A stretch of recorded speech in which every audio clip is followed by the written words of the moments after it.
America ईरानी जंग में अहम अगभराई। अमेरिकी सदर जो ईरान के पावर प्लांट्स से हमला रोकण जो हुक्म। अमेरिकी सदर डोनाल्ड ट्रंप जी ईरान के पावर प्लांट्स से 5 ॾींहनि लाइ हमला न करण की हिदायत। अमेरिकी सदर पंहिंजे बयान में चयो आहे त ईरान सां गुज़िरियल 2 ॾींहनि दौरान हाकारी ॻाल्हियूं थियूं आहिनि। अमेरिका जी ईरान सां जंग शुरू थियण खां पोइ पहिरियों भेरो ॻाल्हियुनि जी तस्दीक। वाज़े रहे त अमेरिकी सदर 48 कलाकनि अंदरि सामूंडी लंघ हुर्मज़ न खोलण जी सूरत में हमलनि जी धमकी ॾिनी हुई। नओं देरो सदारती हाउस में 23 मार्च यौम पाकिस्तान के मौक़े ते क़ौमी झंडो फड़काइण वारी तक़रीब।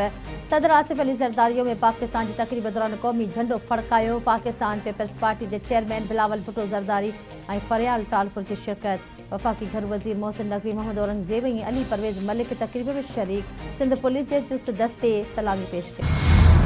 सदर आसिफ अली ज़रदारी की गड़ी खुदा बख्श भुट्टो आमद। सदर ममलिकत सदर आसिफ अली ज़रदारी शहीद रानी मोहतरमा बेनज़ीर भुट्टो, शहीद भुट्टो और ॿियनि शहीदनि जी मज़ारनि ते हाज़िरी भरे गुलनि जूं चादरूं चाढ़े फातिहा ख़्वानी कई।